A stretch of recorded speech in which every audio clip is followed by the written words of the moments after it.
Have you requested for your child to receive an EHCP? Are you still waiting for a response? Or are you uncertain as to whether your child will actually receive one?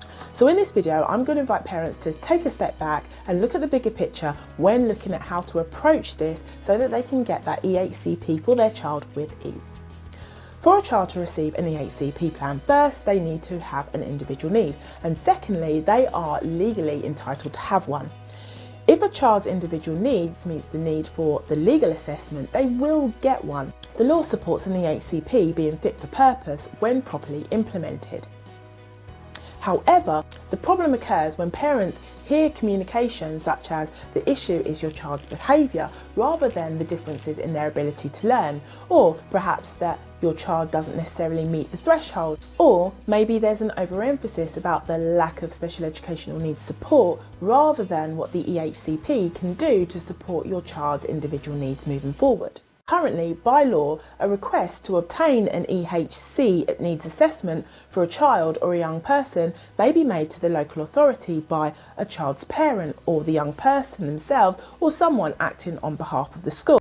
It might have you asking, well, what is the problem?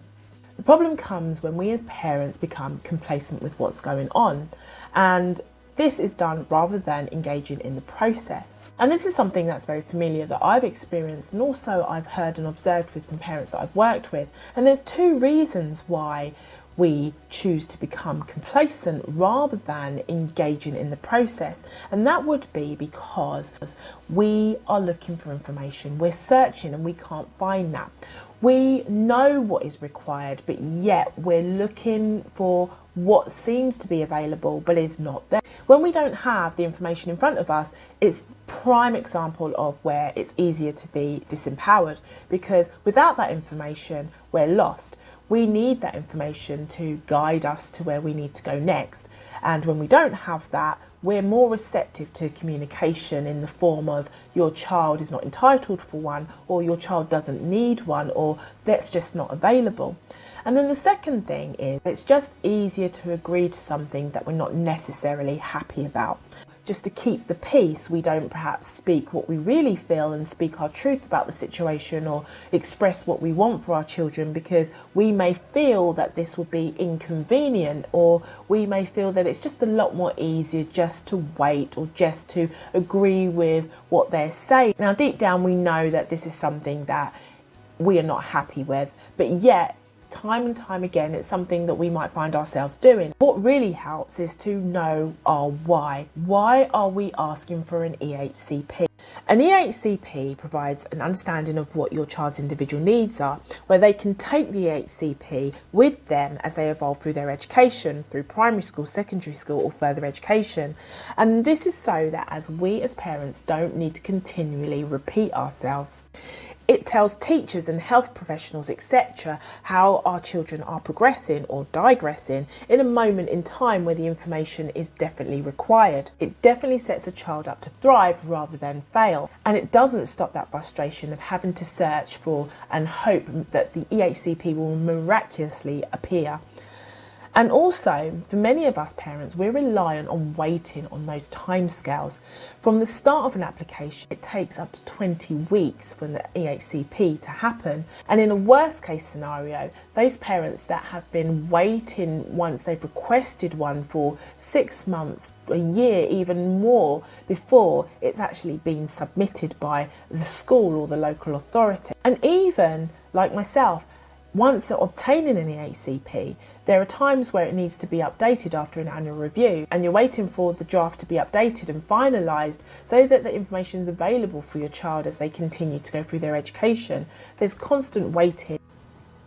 However, in reality, the sad truth is that the professionals, the teachers and the SENCOs have a duty of care to actually guide parents through the process in terms of locating information about the EHCP, to seek guidance from those that initiate the process for the EHCP and the assessment.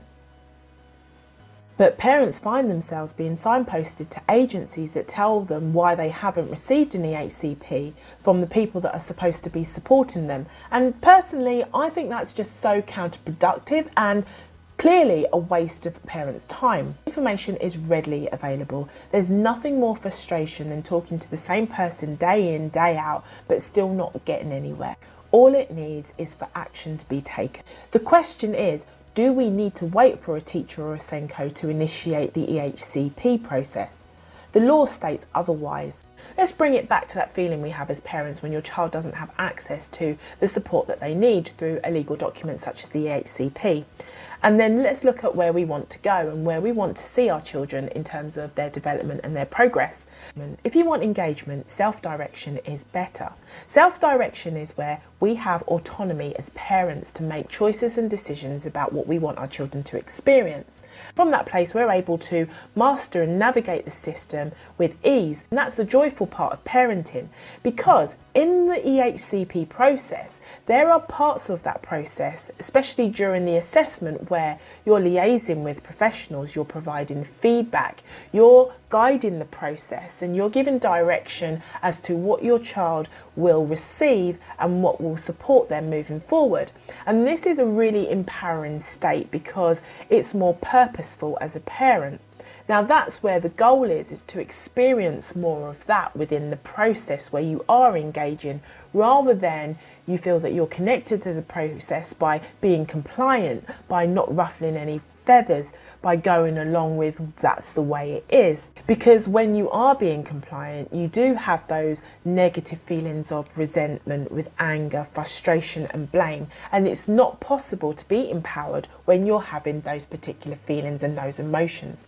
So that's why I feel it's so important to look at the bigger picture and overall look at the situation before you make decisions of how you're going to respond and how you're going to act and how you're going to feel on this journey as you support your children to access the support that they need for their individual differences, whether that's autism, ADHD, medical conditions or physical conditions. As parents, we are here to stay focused, stay empowered and continue to keep creating progress for our kids. I'd love to know what your thoughts are. If you're currently accessing an EHCP, if you like this video, why not think of subscribing? See you in the next video and thank you for listening.